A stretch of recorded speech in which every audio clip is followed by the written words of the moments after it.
თქვენ უსმენთ სათემო რადიოს. ეს არის სივრცე, სადაც ვსაუბრობთ კულტურაზე, ხელოვნებაზე, სოციალურ და ჯანდაცვის გამოწვევებზე, ქალთა საკითხებზე, ეკონომიკასა და პოლიტიკაზე, ახალგაზრდულ ინიციატივებსა და სპორტზე. აქ ისმის დევნილ დახმა და მათი ისტორიები. ჩვენ ვსჯელობთ თქვენს ყოველდღიურობაზე, გიზიარებთ სიახლეებსა და პრობლემებს, ეძებთ გზებს უკეთესი მომავლისთვის. სათემო რადიო, ხმა, რომელიც თქვენ გეკუთვნით.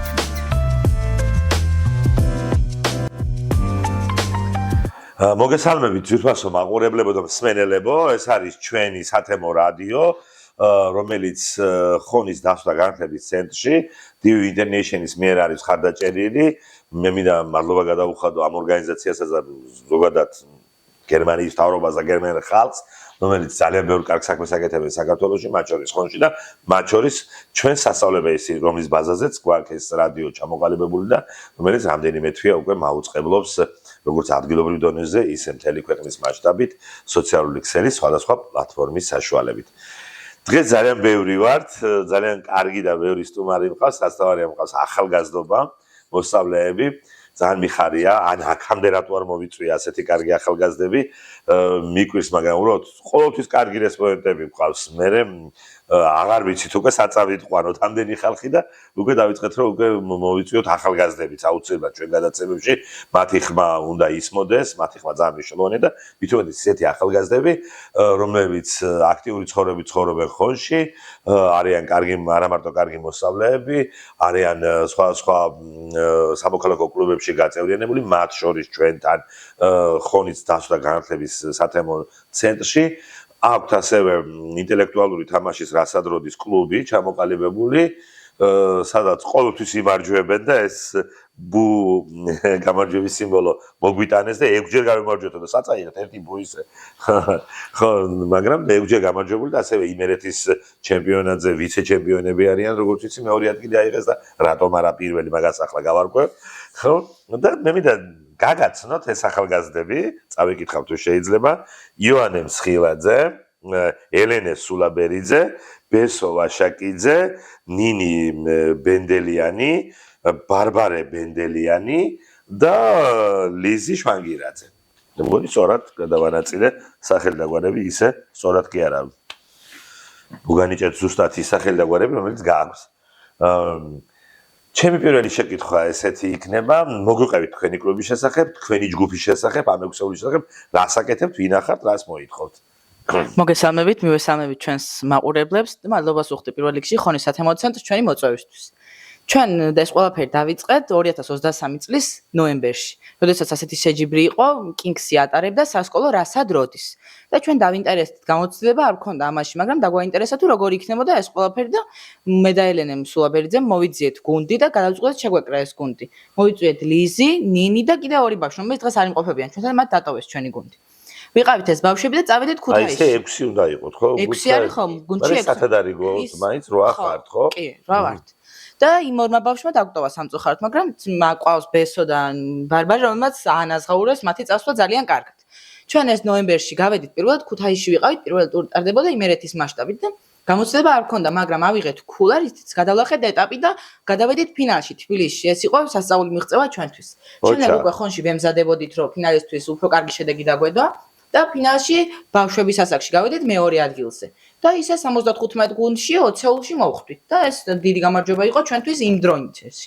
მერე უკვე იყო ინტელექტია და შეჯიბრი, რომელიც იმერეთის მასშტაბით ტარდებოდა. ზალ ხონელიძეა და ბექა ზივზივაძე ამის ორგანიზატორები. ბატონო, ზალიკოს ვიცნობ, ძველი ეს არის რასადროდისელი. კი. და გადავწყვეტით, რომ აქაც მიგვიღო მონაწილეობა. გავედით ჩვენ ბავშვები და მაშინ პირველად გავედით ამ შეჯიბრზე და პენალტების მეშვეობით, ანუ პენალტები წყვიტავს უკვე თანაბარი ქულები ქონდა მესამე ადგილოსნებს და პენალტების მიხედვით ჩვენ გავხდით გამარჯვებულები და მესამე ადგილი დავიკავეთ. შემდეგ უკვე მოვიდა შემოდგომის სეზონი, იქაც მესამე ადგილი დავიკავეთ. და იმის შემდეგ უკვე მე 5-ჯერ გავედით აქ და 3 მეორე ადგილის მფლობელები ვართ და 2-ჯერ მესამე ადგილის, ანუ ვიცე-ჩემპიონები ვართ ახლა. ბოლო შეჯიბრზე 1 ქულით დავმარცხდით სამწუხაროდ მაგრამ ღირსეული მოწინააღმდეგეები ყავდათ 16 ქულა ავიღეთ ჩვენ და 17 მათმა და ცოტა სამწუხაროა ისინი ქუთაისის პროგრესის სკოლიდან იყვნენ ის ბავშვები. სამწუხაროა რომ დავმარცხით, მაგრამ ახლა ვეცდებით რომ უფრო უკეთესად მოემზადოთ და თებერვალში რო იქნება ზამთრის სეზონი, იქ პირველ ადგილზე დავიკავოთ და ჩვენი ეს მიზანია ერთ-ერთი. ასევე ჩვენ ვართ ნამყოფები საქართველოს რესპუბლიკაზე იყო, პირველ დამოუკიდებელ რესპუბლიკაზე იყო ასეთი შეჯიბრი, რასადროდის სტილში იყო გაკეთებული, ეროვნული არქივი, განათლების სამინისტრო და იუსტიციის სამინისტრო იყო ამას ჩართული და ძალიან ორგანიზებული იყო ეს ყველაფერი. იმერეთის მასშტაბით პირველზე გავედით ნახევარფინალშიც და ფინალშიც და ფინალში ათეულში მოვხვდით, ეს 55 გუნდში უკვე. მე 9 ადგილზე დავიკავეთ და დიდი წარმატება იყო, რადგან იქ ისეთი გუნდები იყვნენ, რომელიც 9 წელია უკვე დადიან ასეთ შეჯიბრებზე და ჩვენ პირველად გავედით მაშინ და ისტორიაზე მით უმეტეს საქართველოს ისტორია ყველა ჩვენგანმა უნდა იცოდეს და ამიტომ უფრო საინტერესო იყო ჩვენთვის ამ შეჯიბრზე გასვლა. და ასევე კიდევ მრავალ შეჯიბრებზე ვართ ჩვენ დასწრებული გასულები, ტვინების ბრძოლა, სადაც აგვიღია საქართველოს მასშტაბით მე-4, მე-3, მე-5 ადგილები, იმერეთის მასშტაბით სუპერვარ ადგილებს ვიღებთ და კიდევ ყოფილვართ ბევრ შეჯიბრებზე, რასაც ახლა არ მახსენდება კიდევაც, ზოგადად იმდენია და სახში დედაჩემის თქმის არ იყოთ, ბუები უკვე იმდენი იყოს, ჩვენი ადგილი აღარ იქნება სახში და გაფრინდებიან მალე ეს ბუები. მაგრამ ყველა თვალდახუჭული ბუა, იმიტომ რომ პირველ ადგილოსნის გარდა ან თვალდახუჭულია ბუ, ან ყურებზე აქვს აფარებული ხელი, ან პირზე, რაც ნიშნავს, რომ ანუ თათ ისე კარგად ვერ გააკეთეთ ჩვენი საქმეო, რა მაგას მიგვანიშნებენ ამ ყველაფრით. მაგრამ ვცდილობთ, რომ თებერვალში ბოლოს გამწყინებული და ფრთებგაშლილი ბუ მივიღოთ. ოჩახ თქვენ. ოჩახ, ელენესაც ვკითხოთ, მივაწოდოთ მიკროფონი ელენეს. აბა ელენე, თქვენ რა შეგიძლიათ რო გითხრათ? მე შემიძლია ის მიგითხრათ, რომ ძალიან კარგი გამოცდილებაა ზოგადად და აი ძალიან სასიამოვნოა, როცა კარგ გუნდთან ერთად ახარ ამ ბავშვებთან ერთად, ძალიან კარგია, რომ აი ესეთ რაღაცებში ვიღებთ მონაწილეობა. დამეგობრდით თან, ხო ალბათ. დამეგობრდით, ანუ ზოგს ვიცნობდი, ახლა მაგათად ლიზეს არ ვიცნობდი, დამეგობრდით. ძალიან კარგი ადამიანები. ერთი სკოლელები არა ხარ? ერთი სკოლელები ვარ. ხო, სულ ერთი სკოლელები ხართ, ხო? მაგრამ მაინც ურთიერთობა არ ქონდა ამდენი ხანი. რომელი სკოლაა თქვა? პირველი საჯარო სკოლა. პირველი საჯარო სკოლა ხონის. და აი ძალიან კარგი გამოცდილება არის და ასევე აი ჩვენ რო გავდიოდით და ამდენი გამარჯვება რომ მოვუტანეთ, ჩვენს სკოლაში მაგალითად ძალიან ბევრი გუნდი გამოვიდა და ძალიან ბევრ გუნდს აქვს ამბიცია, რომ ჩვენაირად გავიდნენ და იასპარეზონ და ანუ შვებიც არიან სკოლაში გუნდები, ხო? ხო, და ისინი სხვადასხვა ძალიან წარმატებულად გამოდიან. ჩვენზე პატარებით და ჩვენ ხელებით და ძალიან კარგია ჩემი აზრით რომ ვიღაცისთვის გავხდით სტიმული და იმედია კიდევ გავხდით. ერთმანეთს არ ეთამაშებით? ერთმანეთს ვეთამაშებოდით ტვინების ბრძოლაზე, იმიტომ რომ განაყოფები რადგანაც ვართ ერთად ვერ მოხვდით და ჩვენ ორი და კიდე ჩვენი კლასიდან რამოდენიმე და თქვენ ერთი არის ახლა ამ მეორე გუნდიდან გავდიოდით და ერთმანეთსაც ვეჯიბრებოდით, მაგრამ ძირითად შემთხვევაში და ძირითად თამაშებზე მაინც ერთი გუნდის სახით გავდივართ და მაინც ერთად ბრძოლობთ, წაგებაზე და ის ხონში სხვა გუნდებიც გადიან ქუთაისში თამაშებზე? კი, გადიან. შეიძლება მოხდეს ასე რომ რაღაცა როგორ ქვია ფეხბურთში დერბი ქვია, ხო? შეიძლება მოხდეს ხონური დერბი? კი, არის შემთხვევა, როცა ესე გუნდები ხვდებით ერთმანეთს. ხო, რა მაგარია. შემთხვევაში მაინც ჩვენ ვართ გამარჯვებულები. ძალიან კარგი. კი ბატონო. ზოგადად გამოცდილებას და ადამიანების გაცნობას თავი რა დავანებოთ. არ ვიცოდი მანამდე სანამ ამ თამაში მივიღებდი მონაწილეობას, როგორი კარგი შეგრძნება, როცა დაждები, ჯერ ყველა ხმაურობს, ზახმაურია არეულობა, მაგრამ როგორც კი პირველი კითხვა დაისმება ხოლმე, ყველა რო გაჩერდება და უკვე ფიქრს ვიწყებთ, აი ეს შეგრძნება ჩვენთვის არის ძალიან მნიშვნელოვანი და ძალიან მიყვარს ზოგადად. და თვითონ ადრენალინის საქმეც არის ეს ყველაფერი. და თვითონ თამაშის პროცესი მიყვარს და თამაშის პროცესი არ მიყვარებოდა, რა თქმა უნდა, ჩემს გუნდელებს რო არ ვენდობოდე და მათ აზრს რო არ ვითვალისწინებდე და ასე ვთქვათ, კითხვას კარგად რომ არ ვატრიალებდეთ და ერთმანეთში არ ვიყოთ შეთამაშებულები და ეს უმნიშვნელოვანესია ზოგადად გუნდისთვის. თუ გუნდი არ არის გუნდური, რა თქმა უნდა, შეიძლება მაგალითად კაპიტანმა ჩემზე გაბრაზებული იყოს და მაგიტო ჩემი კითხვა არ მიიღოს, მაგრამ ესეთ ჩვენს პრაქტიკაში არ უარსავს. და ძალიან მადლობელი ვარ ამით ჩემი გუნდის. ბესო, გითხარით თქვენს? მადლობა. მოგესალმებით მაყურებელს. პირველ რიგში მინდა იმის თქმა, რომ მე ჯერ აქამდე ასეთი გამოცდილება არ მიმიღია პირველად დამპატიჟეს აი ახლა ამ შეჯიბრზე.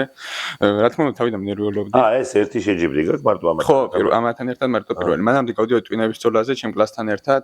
კაპიტანად კარგად ვასპარეზობდით, მაგრამ სულ ერთი ნაბიჯი გვაგდებოდა შემდეგ ეტაპზე გადასასვლელად და აქაც ერთი ნაბიჯი დაგვაგდა პირველი ადგილის სასაღებად და გულაწყეტილი დავრჩეს. ხო, მაგრამ მე მგონი ძალიან კაი мотиваციაა იმისთვის, რომ უფრო მოემზადოთ და აუცილებლად აიღებთ. შემდეგ ჯერზე აუცილებლად.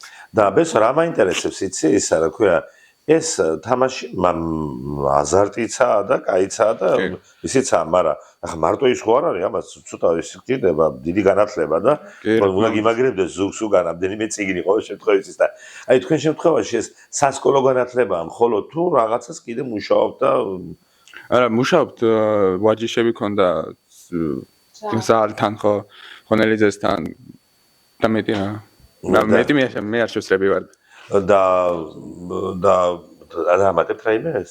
ნუ მომზადებაზე თუ გინდათ კი ბატონო ნუ მომზადებაზეც არის ზოგადად საჭირო აი ზოგადი განათლება აი კონკრეტული რაღაცის მიმართ რომ მიიღო განათლება ან ერთი საგნის ან რაღაცა არ არის უნდა გქონდეს ყველაფერზე რაღაცა განაგონი გარიცი რაზე იქნება გეოგრაფიაზე იქნება თეატრზე იქნება ზოგადად აი შეიძლება რაღაცა ისეთ ფაქტზე იყოს მაგალითად აი რაღაცა ისეთი მოვლენაზე იყოს არ არის კონკრეტული საგნიდან რომ მოვიდეს კითხვა უნდა გქონდეს ყველაფრის ინფორმაცია ხო ანუ სასკოლო განათლება არ ყოფნის ამ ამბავს არ ყოფნის უნდა გაინტერესებდეს რაღაცეები ამ სკოლის გარეთ რომ ამაში მიიღო მონაწილეობა და ნუ შედეგიც დადო და ჩვენ ჯგუფში სხვათა შორის აი ყველამ მე ასე ვფიქრობ ყოველ შემთხვევაში რომ აქვს ესეთი რაღაც განათლება მიღებული სკოლის გარეთ და ძალიან ბევრი რამე იციან რასაც დავაკვირდი ამათთან ერთად თამაში იმიტომ რომ აი ისეთ კითხვებზე გავუციათ პასუხი ხა შეიძლება მე არ გამიციან მაგრამ ისეთ კითხვებზე გავუციათ პასუხი და ისე რთულ აზრამდე მისულან რომ აი ძალიან აი მეც დავფიქრებულ ვარ ამათთან ერთად კი ბატონო ნინის მოусმინოთ ერთი რაღაცის დამატება მინდა, აი, სკოლაში ხშირად გქონდეს შემთხვევა და ალბათ თქვენც ეკნებოდათ, რომ მასწავლებლები გვეკითხებიან, რომ ანუ საიდან გებულობთ ამდენ ინფორმაციასო, დავუშვადო, შენო იმას დააბარებო, მარტო დავუშვათ გეოგრაფია ისწავლეო, შენო ისტორიაო და თუ ლოგიკით ხვდებითო და რაღაცა და სიმართლე რო თქვა, ასეთ შეკითხვებზე ცოტა იყოს ნერვები მეშლება, იმიტომ რომ თუ დავუშვათ ცოდნა არა გაქვს ლოგიკით ისე ვერანაირად ვერ ჩაწდები. ახლა დავუშვათ ის ლოგიკაც ცოდნაა. ლოგიკაც უნდა გქონდეს, მაგრამ ცოდნა ვერაფერს ვერ ეზამ. აი დავუშვათ ჩვენ ბოლო შეჯიბრზე როგორც გითხრეს ბავშვებმა ავიღეთ 16 ქულა და ერთი ქულით გადაგვისრეს და იმ ერთ ქულაზე მინდა გავამახვილო ყურადღება. აი ჩვენ ერთ-ერთ შეკითხვაზე ქონდა ბიბლიური მიდან პასუხი ქონდა და პასუხი იყო იოანა. და ჩვენ დავწერეთ იოანე და იმის გამო რომ რამოდენიმე ასო შეგვეშალა, აი ფაქტობრივად და არ ჩათვალეს? არა, არც იყო ჩასაცდელი, მაგრამ ანუ იმის გამო რატო არ იყო პრაქტიკულად იმას ხო გულისხმობდით რაც არა, უბრალოდ ჩვენ სახელი არ გვახსოვდა თავიდან ლიზი თქვა რომ ამაზე იქნებაო და მეც გადავაგრძელე, მაგრამ ანუ საერთოდ ჯამში იმის თქვა მინდა რომ რასაძროდეს არის ისეთი თამაში რომ ეს მოითხოვს ცოდნას და სიზუსტესაც, იმიტომ რომ იქ თუნდაც დავუშვათ შეკითხვაში ეწეროს რომ ხოლობიჩი დაწერე პასუხიო და მრავლობიჩი ჩაწერო, შეიძლება ისიც არ ჩაგითვალან. და ეს არის აი მართლა ინტელექტუალური. ხო, მაგრამ ის პრაქტიკულად გამოგიცვნიათ, ხო, რა ვიცი.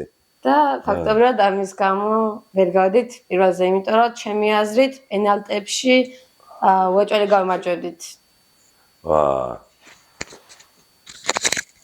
განათლების ახლა სკოლაზე განათლების მიღებასთან დაკავშირებით ისაუბრეს და აი ეგეთი რაღაცა იყო. ნინი როგორიც თქვა რომ მასწავლებლები გვებუდებოდნენ რომ აი აბა ეს დაიმახსოვრეთ, იქნება აქედან მოვიდეთ რომ ერთხელ ბიოლოგიის მასწავლებელმა თქვა, იქნება უჯრედებზე რამე კითხვათ მოგივიდესო და დაიმახსოვრებს, რეალურად ესე არ არის. შეიძლება იქ რასადროდეს კითხვაში ისეთი რაღაც მოგივიდეს, რაც შეიძლება ტელეფონში კონდეს ნანახი, ან სადღაც წიგნში კონდეს, ან განაგონი კონდეს. ნებისმიერი რამე არის დამოკიდებული მეხსიერებაზე, დაკვირვებაზე, ინტერესზე და ლოგიკაც რა თქმა უნდა უმნიშვნელოვანესია. ყოფილა გუნდები და ყოფილა კითხვები, როდესაც მთელი ისტორია დაუშვათ ცოდნია და ძალიან განათლებული ხალხი ყოფილა, მაგრამ ლოგიკა რადგანაც არ ქონდათ, კი მართალია შეიძლება მათ ჩვენზე მეტი იცოდნენ, მაგრამ ჩვენ უპირატესობა გქონდა რომ ლოგიკით შეგვეძლო მიხვედრა. კი ბატონო. ბარბარესაც მოусმინოთ. მოგესალმებით. მე ამ გუნდის ასე ვთქვათ, ახალი წევრი ვარ. როცა ჩემმა დამიფიქრა რომ ანუ შენ დაგამატეთ ამ გუნდში, გამიხარდა და თქვენ დები ხარ? კი. ხო, გვარებით და გამიხარდა ძალიან რომ მე ლოგიკურად მივედი ამ გადაწყვეტილებამდე. რომ ამ ბავშვებთან მომიწევდა ერთად ასპარეზობა ამ თამაშში და ძალიან ბედნიერი ვიყავი და თან ვიცნობდი ახლა ამ ბავშვებს, მაგრამ ამ ყველაფრის შემდეგ უფრო მეტად გავიცანი და უფრო მეტად დავახოვდით, ასე ვთქვათ. ძალიან მაგარია. რა მაინტერესებს იცი ბარბარე და რა ვიცი, მე თქვენც გეკითხებით ყველას ამ კითხვას. ეს კითხვები საერთოდ რასაც როდის სულ მუდმივად იქნება ახალი თუ არის რაღაცა ტრადიციული კითხვები, რომელიც შეიძლება რაღაცა გქონია, ეს იქ მოვიდა და მეხსიერება ახსენა აგერ ლიზიმ, ხო, რომ შეიძლება გქონდეს იმის ხარჯე, რომ ჩვენც გქონდა ეგ კითხვა და მახსოვს ასე იყო პასუხი. ძირითადად მე მგონი უფრო მეტად ახალ-ახალს ქვიან, თუმცა შეიძლება რაღაცები მაგალითად ანუ ახალი არა, ძირითადად და ძველი არ არის. ხო და ისეთი რომ არ დასმულა სხვა დროს? მე ახლა პირველი შემთხვევა იყო, აქ რო ვიყავი და ტვინების ბრძოლაშიც გავდიოდი რა, ტვინების ბრძოლის შეჯიბრეს მე და ჩემი კლასი და იქ ძირითადად ახალი კითხვები იყო. და არ იყო ძველი კითხვები. მე დავამატებ. არის ხომ ესეთ შემთხვევები, რომ ჩვენ რადგან უკვე 3 წელია აქ ჩართული ვართ, ხო, შეიძლება რაღაცა იცოდე უკვე ის კითხვა დასმული ანუ არსებობს ესეთი ფაქტები, რომელიც ზუსტად იცი, რომ კითხვას როცა მიხვდები, რომ ეს ზუსტად იმ ფაქტთანაა დაკავშირებული, რომ არის მაგალითად არის 9/11, რომელსაც უწოდებენ ამერიკაში ტყუპიკოშკების ჩამონგრევას, არის კიდე კენედის მკვლელობა, ან რაღაცა ზუსტად ისეთი ხალხზე, ან ფაქტებზე, ან ზოგადად ადამიანებზე, რომლებიც იცი, რომ კითხვა შეიძლება ზუსტად იგივე კითხვა არ მოვიდეს, მაგრამ ჩაწვდები რა, რომ რას გეკითხება და ფაქტი უნდა იცოდე კონკრეტულად და ეგ არის ამაში თავარი რომ არის ზოგადად ის რაღაც ფაქტები რომელიც უნდა იცოდე თუ არ იცი ამ საქმეში ვერ იქნები წარმატებული მაგრამ მას ზოგადი ცოდნა სჭირდება ჩვენთან ყოფილა რამდენიმეჯერ შემთხვევა რომ განმეორებულა კითხვა კი გიხარია ჩვენ ძალიან რომ ვიცით და ბედნიერები ვართ ამით მაგრამ ზოგჯერ არის რომ სხვა გუნდებს ცოდნიათ და მივხვდით რომ იმათმა იცოდნენ მე უთქვიათ რომ ჩვენ ეს გაგონილი გქონდა ეს კითხვა მანამდე მაგრამ არის დიდი ბაზა რომელსაც მილიონამდე მეტი კითხვა მილიონზე მეტი და ეს საკმაოდ ბევრი კითხვა და ეს უცხოელი ავტორების მიერ შექმნილი ქართველი ავტორების მიერ მაგრამ უმეტესად ასეთ შეჯიბრებში სადაც ჩვენ დავდივართ მოაქვთ ხოლმე თვითონ როცა ქმნიან ამ კითხვებს ან იშვიათი შემთხვევა რომ 5-6 კითხვა მაინც გადმოიტანონ იმ კითხვებიდან იმ მილიონი კითხვიდან მაგრამ ეს ფაქტიურად თითქმის შეუძლებელია რომ ჩვენ ყველა ვიცოდეთ აქედან დაგვამახსოვრდეს დიახ, ძანეთ. ხო, აი იოანეს იმას გავაგზავნებ, რომ არის შემთხვევა, როცა აი ერთი საკითხი ბრუნავს და არ არსებობს, რომ აი გადავიდეთ რაღაცაზე, მაინც ყოველ შეჯიბრზე გვხდება და ეს ერთ-ერთი დადებითი მხარე აქვს, რომ ხშირად როცა გადიხარ, აი ის კითხვა არ დაგავიწყდება და სულ ის ერთი ქურა შეიძლება აი გადამწყვეტი გამხდარიყო, რო გწოდნო და აი ძალიან დიდი მნიშვნელობა აქვს აი გამოცდილებასაც ასეთ საკითხში, იმიტომ რომ ამ გამოცდილებასთან ერთად მოდის ძალიან დიდი ცოდნა, იმიტომ რომ იმ კითხვებსაც რო გამოვიცნობთ ან ვერ გამოვიცნობთ, ისიც გვამახსოვრდება და აი შემდეგ ტურში რო გადავცვალთ ყოფილა ის შემთხვევა, რომ წინა ტურში რაც ვერ გამოვიცოდეთ, ის მეორე ტურში გამოვიცოდეთ. ცოტას დავამატებ, აი ჩვენ შეჯიბრებებზე, რომლებზეც გავდივართ და შეჯიბრებები გამოირჩევა იმით, რომ ანუ არის ასე ვთქვათ, მაღალი ხარისხის შეკითხვები არის და ისეთი შეჯიბრებები არ არის, რომლებიც არიან, ან რომელზეც არიან ორიენტირებული, რომ რაც შეიძლება მეტი ჯგუფი გავიდეს და მეტი თანხა მიიღონ. ან ჩვენ გავდივართ დავუშვათ ინტელექტიადაზე რომ გავდიოდით და კინგსეც რომ გავდივართ ეს შეჯიბრებები არის მაღალი ხარისხის იქ არის ყოველთვის ახალი კითხვები და აი ესეთი დაბალი ხარისხის შეჯიბრები როგორიცა დავუშვათ ტვინების ბრძოლა და რაღაც ახლა მე ამით ცუდ რეკლამას არ ვეწემათ უბრალოდ აქ არის ძალიან ხშირი შემთხვევა რომ უბრალოდ ამოიღონ შეკითხვები აი ჩვენ მაგალითად მაგას ხშირად შევსწრები ვართ და კიდე დავამატებ იმას რომ აი რაც დავაკვირდით ჩვენ არ არსებობს რა ინტელექტიადაზე დავუშვათ ისეთი შეჯიბრება ჩატარდეს სადაც ორი შეკითხვა მაინც არ იყოს ბიბლიიდან და ასე ახალი აღთქმიდან და რაღაც ასე და დავუშვათ ჩვენ ახლა იმ ერთი ქული დაგავდინარე მარცხის შემდეგ იმაზეც ვართ ორიენტირებულები რომ გადავხედოთ ამ თუნდაც საბავშვო ბიბლიას ან ნებისმიერ რამეს იმიტომ რომ აი ის იონა ძალიან ცუდად ჩაგვრჩა ის ერთი ქულა. თუ ყოფილა ესეთი შემთხვევა, რომ ქონია სწორი პასუხი და არ დაგიჯერათ გუნდმა. დაჯერებაზე უფრო არა. აქ ხდება რომ მაგას ქვია კითხვის აცილება. ანუ პასუხის აცილება ქვია ამ პროცესს, როდესაც ვერსიებში გაქვს სწორი პასუხი, მაგრამ შენ სხვას აირჩევ. ეს დაჯერებაზე უფრო არა, ვიდრე არა, შენ კი არ აირჩევ. დავუშვათ ბესო ამბობს რომ აი მე ეს არის და ყველა ეუბნებს რომ არ არის ეს. ცდები. აღმოჩნდა რომ ბესო მართალია. შეიძლებოდა ეგეთი რამეც მომხდარიყო, მაგრამ ზოგადად ბოლო სიტყვა მაინც ეკუთვნის კაპიტანს აფშეთხოვაში იოანეს და მას თუ გონია რომ ეს პასუხი არის სწორი, მაშინ ეს პასუხი უნდა ჩაითვალოს და ჩვენ უნდა გვენდოთ, რა თქმა უნდა. აი ახლა ამ ბოლოზე სადაც გავედით, იყო რამდენიმე კითხვა, რაც დაუშვათ გუნდში მქონდა ნათქვამი, მაგრამ ავაცილეთ. ეს ახლა ჩვენ ერთმანეთს არ ვაბრალებთ, რომ რატო არ დაგვიჯერა, იმიტომ რომ ეს პროცესი არის თამაშის და როდესაც გონია რომ თითქოს ეს უფრო ლოგიკურია, ან ეს უფრო კარგი არის, შეიძლება ეს საერთოდ არ აღმოჩნდეს. მაგალითად, ჩვენ კინგსზე რო ვიყავით პირველად გასულები, თბილისში ქონდა შეჯიბრება. და საერთოდ ისეთი კითხვა დაგვისვეს, რომ აზრზე არ ვიყავით, პირდაპირ გეტყვით, საერთოდ არ გქონდა განაგონი და ლელა იყო მაშინ ჩვენი გუნდის წევრი და გოფოძე. და გითხრა, რომ არ ვიცი, რომ მეტიო პარდონ ხო არ იქნებაო. იმიტომ რომ ერთადერთი ფრანგული სიტყვა რაც ვეცოდეთ იყო პარდონ და დავწერეთ ეს პარდონ და მართლა სწორი აღმოჩნდა. უი, რა ლოგიკით არ მიყვერით, ისე თქვით უბრალოდ? ხო, ხანდახან ხდება ისე. ხო. იყო ბევრი ყოფილა სხვათა შორის, მაგათაც ფიქრობ და ვერ მივედით ამ პასუხამდე და რაღაცა უნხონად დაწერო. მილიარდი სიტყვა არსებობს სოფლიოში, როგორ ჩვენ ძალიან ჭკვიანები ვიყავით, რომ პარდონ დავწერეთ ფრანგულად. მაგრამ ისეც ყოფილა, რომ ვიცოდით პასუხი, მაგრამ სწორად ვერ დავწერეთ. იყო რომ პასუხი იყო ცოტნე დადიანი. ჩვენ ცოტნე დადიანი არ ვიცი ყველა ბავშვი მაითის მეხუთე კლასიდან მოყოლებული, მაგრამ ჩვენ რატომღაც თორნიკეის თავი და ცოტნე დადიანი გავაერთიანე და თორნიკე დადიანი დავწერეთ. ახალი პერსონაჟი შევქმნით. კარგი გადრებოდათ ახლა. მაშინ ახალის ვიყავით ამ სფეროში და დავწერეთ და მე კი ვერტყით თავში რომ ეს რა ჯანდაბა დაგვიწერიაო, მაგრამ არ იყო.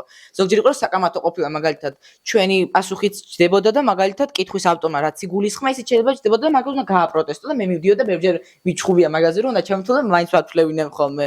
ასევე ყოფილა რომ მაგალითად კონკრეტული რაღაცა მქონდა ნანახი ერთხელ იყო რომ ფილმი იყო რომელიც ნანახი მქონდა ბნელი აჩრდილები და ბავშვებიდან მიყვარდა რა ეს ფილმი და ვამპირზე იყო და კაცო კითხვა არის და ბოლო კითხვა თან და ეს კითხვა გადამწყვეტემ და თუ გამოვიცნოთ ჩვენ მეორე ადგილი გარანტირებული გვაქვს და თუ ვერ ვიცნობთ მაშინ გვიწევს პენალტების თამაში და პენალტები გდოთ და მაინც რაღაცა ემოციები ჭირდება დამღლელია გინდა ენერგიას ხარჯავდა ეს ფილმი მახსოვდა ზუსტად ამ ფილმიდან მოვიდა ეს კითხვა და ზეპირად ვიცოდი და მოვიდა დავწერე პასუხი იყო მაკდონალდსი ძალიან ბედნიერ დავწერე და ვერ გამოიცნო 25 გუნდი ვიჯექი და მარტო შეგავწეთ ისი ამაყები ვიყავით და ბევრჯერ ყოფილს ხო შეიძლება ოქროს ქულა ქვია მაგ ყველაფერს აქ ხო ეს ოქროს ქულა მეტი ქულაა არა მეტი ქულა არ არის ზოგან არის რომ ორ ქულას გიწერენ მაითის ნაცვლად მაგრამ ხო და ტაშ გიკრავენ ან ჩვენ გვიკრავენ ხოლმე ვინც გამოიცნო იმ გუნდს და ჩვენ ძალიან ხშირად ყოფილა რომ მარტო ჩვენ გამოგვიცნია ასეთი კითხვები და ყველა თითოეულს ქონია ეს ოქროს ქულა მეც ელენესაც ნებისმიერს ქონია ეს მაგრამ ისეც ყოფილა რომ მაგალითად ერთ კითხვაზე ქონია 8 პასუხი მაგრამ ამ 8 პასუხიდან ამორჩევა ხოა და რომელიც უფრო მეტად დაასაბუთებს ეს არის თავარი კაპიტანი წვეცო მაინცო რომელიაო მართალი და სწორია ეს არ არის ძნელი კი ან პასუხისგებლობა არის და კაპიტანი ვინიც ის იქნებ ვიღაცის სწორი ვერსია, მაგალითად ნინის სწორი ვერსიაზე თქვა არ არის სწორი და დაუშვათ ბარბარეს ვერსია თქვა.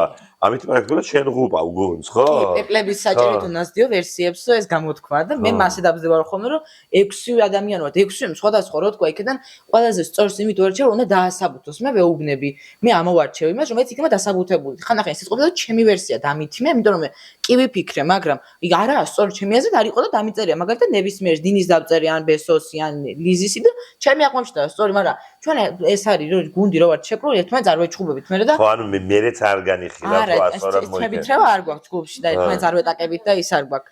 მხოლოდ უბრალოდ გვაქვს რომ მე კი წინს რო ვერ ამოვარჩიეთ და ვერ გავაკეთეთ სწორად, მაგრამ მაინც ერთმანეთის კმაყოფილებით რომ სამაგიეროდ ის ხო რომ 6 აზრი წარმოიქმნა, ანუ ტყუილა არიჯდნენ მაინც და ეგეც მაინც კარგი რომ ცუდს შეიძლება ზოგჯერ ისეც ყოფილა რომ გვიფიქრია და რო არ თქვით, მაგრამ ის იყო პასუხი და ეგ არის ცუდი რომ შეიძლება ძალიან არ ჯდებოდეს პასუხი არაფერში, მაგრამ მაინც სწორი იყოს, იმიტომ ამ რასადროდეს ეგ აქვს რომ უნდა იფიქროთ ცარიელი ფურცელი არ უნდა ჩააბარო. რაღაც როდესაც შეიძლება გაარტყა და ეგ არის რომ აქ ბედით საჭიროა ჩემი აზრით. ხო, ბედით საჭიროა კი ბატონო. მე მაინტერესებს ახლა ჩვენ დროს და ჩვენ ასაკში ეს გავრცელებული ყოლა, აი თქვენ რო ჩვენ ხელები იყავით, ასეთი ცნობილი იყო ეს რასადროდის თუ რა ვიცი, ცნობილი იყო რასადროდის.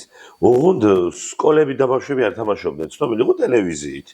ხო, ვიცოდით ეს ტიპები, ეხაც რა დაბერდა, ხალხს მოაზროვნეები ცნობილი ვარ, ეგენ ჩემ დროს ახალგაზრდები იყვნენ.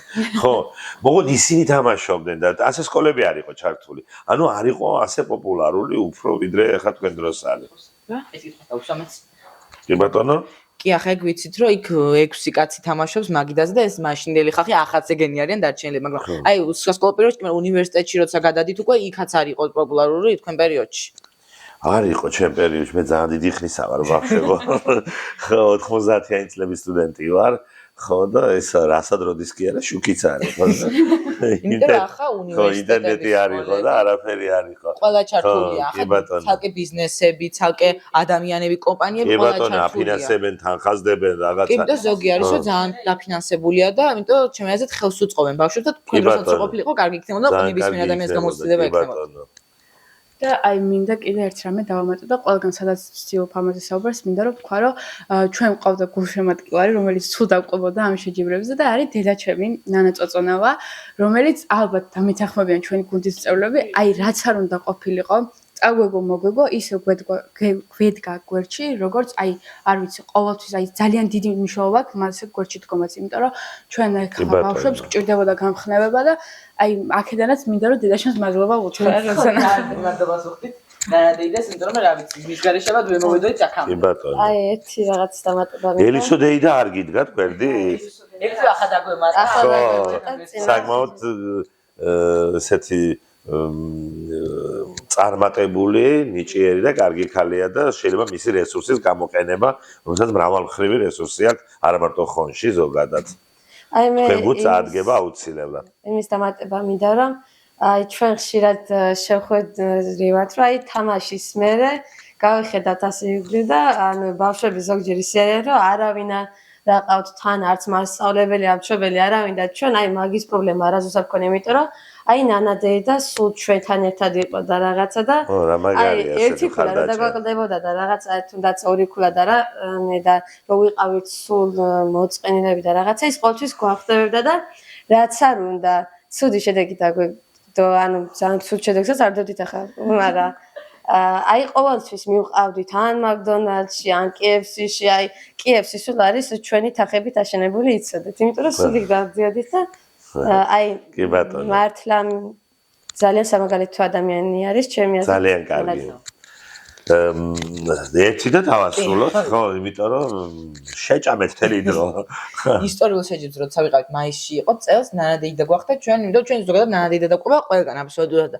იქ რო უყურებდით სკოლები აი იმერეთის მასშტაბით იყო და დასავლეთის სკოლებიც იყო სხვადასხვა რეგიონებიდან ჩამოსულები კიდე და რო უყურებთ ყველა იყო მთლიანი სკოლის დელეგაციით ჩამოსული და ჩვენ მარტო ნანადეიდა გვახდა მაგრამ ფინალზე მთლიანი სკოლა წავიყვანეთ თბილისში და იქ ემაყებოდათ რომ იმათ და მე გვეუბნებოდნენ რომ ჩვენ ვეღარ წამოვალთ თქო იმიტომ ისეთი სანერვიულო ყოფილაო თუმე იქედან ტელეფონის ეკრანიდან ცოტა მაინც არ არის და აქ რო ესწრები და ესეთი რომ გვიყურებდნენ იქედან და სასწავლები უქნიათ ხოლმე გარბიან რომ ყველანაირად დაგვინახონ რომ ჩვენ რეაქციებს მიხედვით ხვდებიან გამოვიცანით თუ ვერ გამოვიცანით კი ბატონო ძალიან დიდი მადლობა ახალგაზრდებო სტუდიაში მოსვლისთვის რომ დრო გამოდაგვითმეთ მოდით ჩვენთან ძალიან კარგი ახალგაზრდები ხარ ძალიან მიხარია და გულიც კი მწყდება რომ ასე უცებ დასრულდა ეს გადაცემა და ბევრი ვარ და ხათან ერთიც რომ ყავს რესპონდენტი და კარგი რესპონდენტი იმასთანაც კი უცებ გარბის საეთერო დრო და მით უმეტეს როცა ამდენი კაი და ნიჭიერი და კარგი ახალგაზრდა ხართ მე მინდა დიდი მადლობა გადაგიხადოთ კიდევ ერთხელ უთხრა ჩვენ მაყურებელს რომ ჩვენი გადაცემის სტუმრები გახდათ ახალგაზრდები იონე სხილაძე ელენე სულაბერიძე, ბესო ვაშაკიძე, ბარბარე ბენდელიანი, ნინი ბენდელიანი და ლიზი შვანგირაძე. და ასევე მადლობა ქალბატონ ნანას, თქვენთვის ნანა დეიდას. დიდი მადლობას გიხდით მოწვევისთვის, ბატონო დათო თქვენს რო ჩვენთან კარგი წამყვანი იყავით და ქალბატონ ელისოსაც მინდა დიდი მადლობა გადაუხადო, რომ დიდი შრომას დებს ჩვენში და რომ მოგვიწვი. მადლობა ყველას.